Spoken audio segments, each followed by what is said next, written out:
जो आपको मेरी टेबल के ऊपर जो इंजेक्शन दिख रहा है, जैसे मोक्सिकाइंड एसबी जो एक मेनकाइंड का आता है, जिसके अंदर साल्ट आता है एमोक्सिसिलिन एंड सल्बाक्टम इंजेक्शन। यानी एमोक्सिसिलिन एंड सल्बाक्टम साल्ट का कोई भी इंजेक्शन यदि आपके पशु में क्या काम करता है, नहीं साल्ट के एंटीबायोटिक आपके पशु में क्या काम करती है, कितनी डोज देनी चाहिए, कौन सी बीमारी के अंदर आप इस इंजेक्शन का प्रयोग करेंगे तो आपके पशु में बहुत ही ज्यादा बेनिफिट देखने को मिलेगा। यानी आज आपको इस इंजेक्शन के बारे में पूरी डिटेल से बताया जाएगा कि ये एंटीबायोटिक इंजेक्शन पशु में क्या काम करता है। तो जितने जो वेटरनरी स्टूडेंट देख रहे हैं उनके लिए बहुत ही अच्छी और नॉलेजेबल वीडियो होने वाली है। तो वीडियो यदि लंबी भी होगी तो वीडियो को आप स्किप करके मत देखना, वीडियो को पूरी देखना। वीडियो पूरी देख लेंगे, आज आपको इस तरह के साल्ट की एंटीबायोटिक के बारे में, किसी भी कंपनी का बारे में पूरा प्रॉपर नॉलेज हो जाएगा। देखो सबसे पहले तो ये बताना चाहता हूं, जिसके अंदर जो एंटीबायोटिक है एमोक्सिसिलिन, ये एक पेनिसिलिन ग्रुप की एंटीबायोटिक है जो कि आपके पशुओं में क्या काम करती है। तो सबसे पहले मैं आपको बताना चाहता हूं कि यदि आपके पशु में जो ब्रेन से संबंधित यदि मेनिंजाइटिस है, यदि आपके पशु में दिक्कत हो जाती है, मस्तिष्क में कोई विकार आ जाता है या उसमें, तो उसकी दौर पर आप इस एंटीबायोटिक इंजेक्शन का प्रयोग आप अपने पशु में करवा सकते हैं। वहां पर अच्छा रिजल्ट आपको देखने को मिलता है।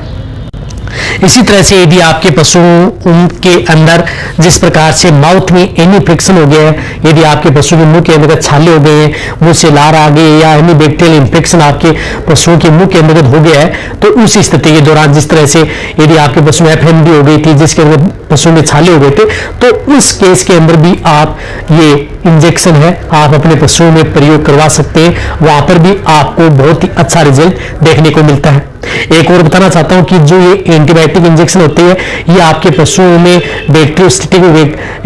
है, जो कि यदि आपके पशुओं में किसी भी प्रकार की जो बैक्टीरिया है उनकी वृद्धि को भी रोकती है और उनकी किल भी करती है, यानी बैक्टीरिया को मारती भी है, क्योंकि ये ब्रॉड स्पेक्ट्रम एंटीबायोटिक होती है जो कि आपके पशु में बहुत ही अच्छा काम करती है। इसी तरह से यदि आपके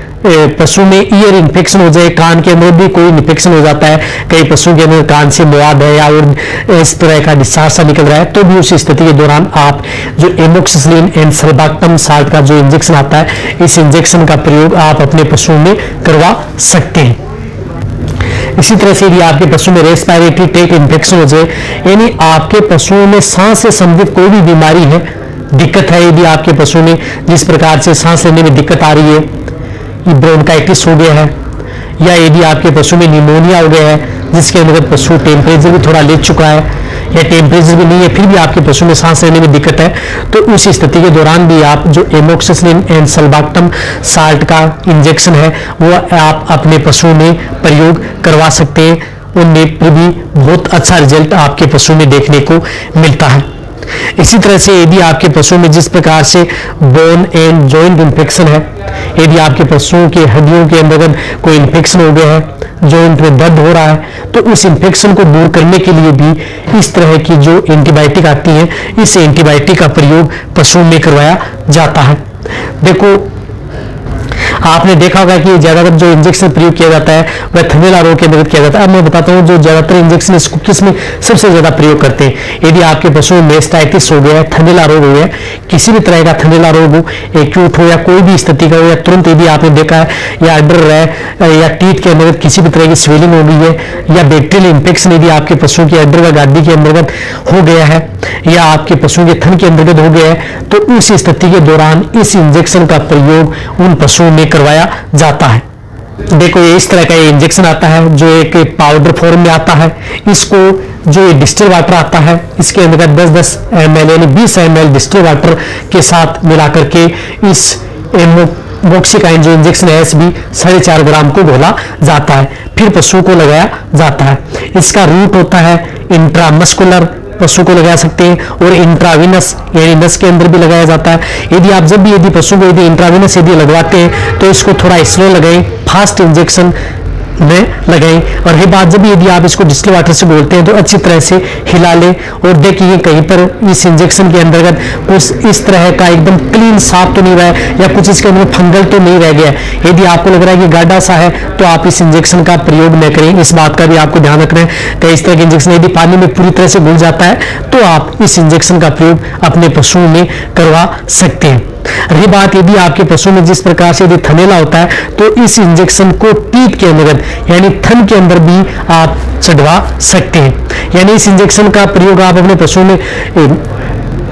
पुट्ठू वेन के अंदर भी लगाया जा सकता है और थन के अंदर टीथ के अंदर भी इस इंजेक्शन को इंट्रामेमरी के तौर पर भी इस इंजेक्शन का प्रयोग किया जा सकता है। यदि टीथ के अंदर छींचड़े आ रहे हैं, खून आ रहा है, यदि आपके पशुओं के थन के अंदर से दूध में मिक्स हो रहा है तो आप इसमें थन में डायरेक्ट लगवा दें, जिससे क्या है कि इसके अंदर कोई बैक्टीरिया है वो बैक्टीरिया को किल कर देता है और आपके पशु में थन से जो दूध है वो अच्छी तरह से साफ आने लग जाता है। रही बात इस इंजेक्शन का प्रयोग जिस प्रकार से यदि आपने लगातार 3 दिन से लेकर के 5 दिन तक भी कई एंटीबायोटिक इंजेक्शनों का प्रयोग किया जाता है, तो यदि आपके पशु में बैक्टीरियल इंफेक्शन यदि टूटता नहीं है तो लगातार आप 3 दिन भी इस इंजेक्शन का प्रयोग करवा सकते हैं। जिस प्रकार से मेस्टाइटिस के अंतर्गत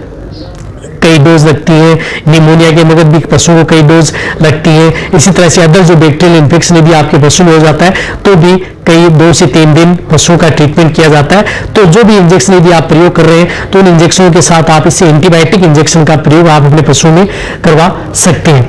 एक और बताना चाहता हूं कि जैसे यदि आप भेड़ बकरियों के अंतर्गत यदि आप इस इंजेक्शन का प्रयोग कराना चाहते हैं तो 300 mg इंजेक्शन का प्रयोग करवा सकते हैं। जो ये 4.5 ग्राम का जो इंजेक्शन आता है, जो यदि आपके पशु जो लार्ज एनिमल्स हैं जिनका बॉडी वेट 300 kg से अबव है, 300, 400, 500 kg तक आप इस इंजेक्शन का प्रयोग अपने पशुओं में करवा सकते हैं। रही बात ये इंजेक्शन यदि आपका पशु प्रेग्नेंट है तो प्रेग्नेंट को भी दे सकते हैं, नॉन प्रेग्नेंट है तो भी दे सकते हैं, यदि ये दोनों तरह से सेफ है। वैसे मोस्ट इफेक्टिव एंटीबायोटिक आती है, बहुत ही अच्छा रिजल्ट आपके पशु में देती है क्योंकि इसके अंदर सल्बाक्टम भी मिला हुआ होता है।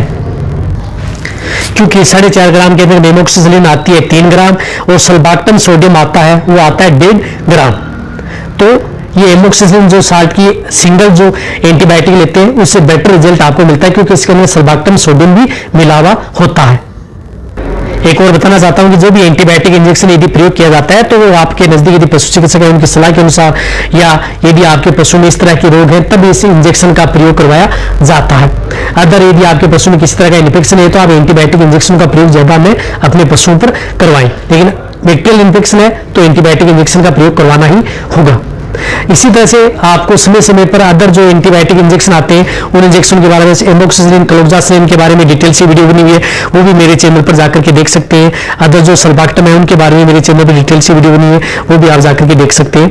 यदि आपको ये मेरी वीडियो अच्छी लगी है तो नीचे जाके आप कमेंट में लिख सकते हैं और जो मेरे चैनल हैं उनके लिंक आपको डिस्क्रिप्शन में दिए हुए हैं, उनको भी जाकर के आप सब्सक्राइब कर लें। वहां पर भी आपको समय समय पर बहुत ही अच्छी और प्रॉपर नॉलेज वाली वीडियो आपको समय पर मिलती रहेंगी। मेरी वीडियो को जितना हो सकता है आप अपने जितने भी वेटरनरी स्टूडेंट हैं उनके साथ आप इस वीडियो को जितना हो सकता है शेयर कर दें। मेरी वीडियो को आप लाइक करें, आपके लाइक से मेरे को मोटिवेशन मिलता है और मैं आपके लिए इस चैनल पर सही और सटीक जानकारी के साथ समय समय पर हर प्रकार के पशुओं के रोगों और उनकी दवाइयों के बारे में समय समय पर ऐसी वीडियो लाता रहूंगा। इसी तरह से वीडियो देखते रहिए, इसी तरह से आप मेरे को प्यार देते रहिए। थैंक्स, धन्यवाद।